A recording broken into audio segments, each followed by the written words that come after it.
How you doing? Mr. DJ's back looking over my notes.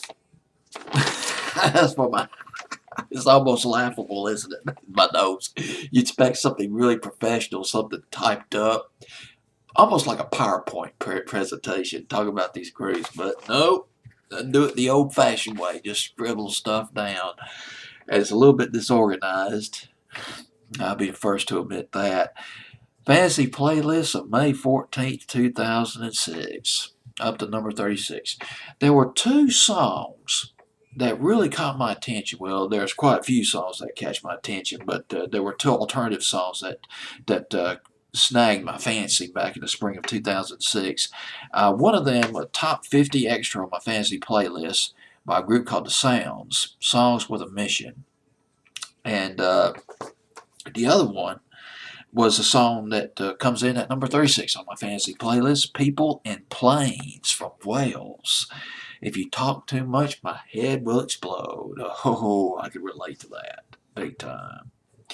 Somebody starts jabbing at you all the time. Meet those motor mouths, and it's like, oh my God, I'm gonna go off if they keep it up, like an atom bomb. Well, anyway, People in Planes. That's right, five-piece band.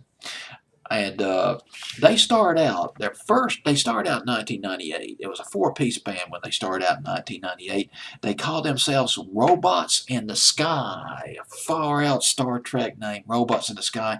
They came out with their debut in 2000.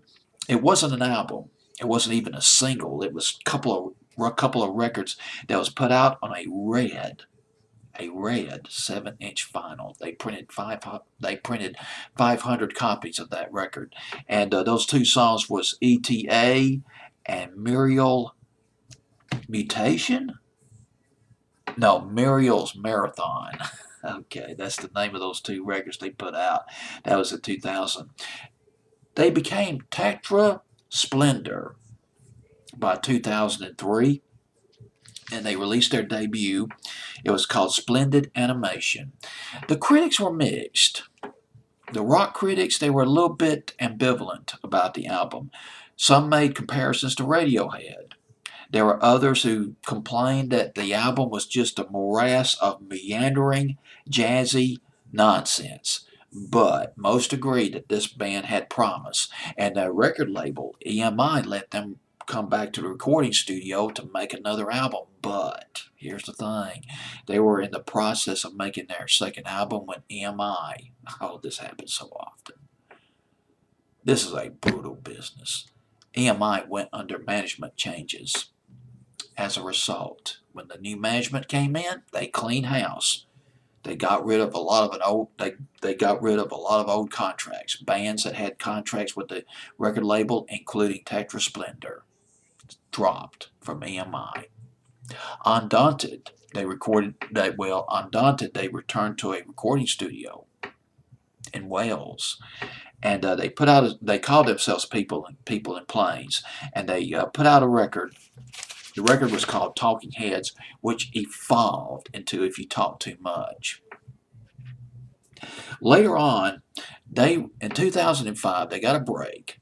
They played the South by Southwest Festival. They played in that festival, which was in Austin, Texas. That's a music hotbed here in the States.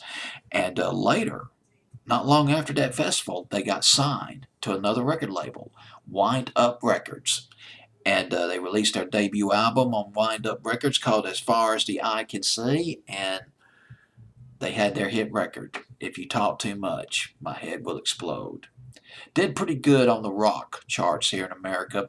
Played a good bit on VH1 back in the day, spring of 2006. And so my fantasy playlist at number 36, People in Planes, If You Talk Too Much, boom. Up one notch from 37 the week before. Fantasy playlist of May 14th, 2006.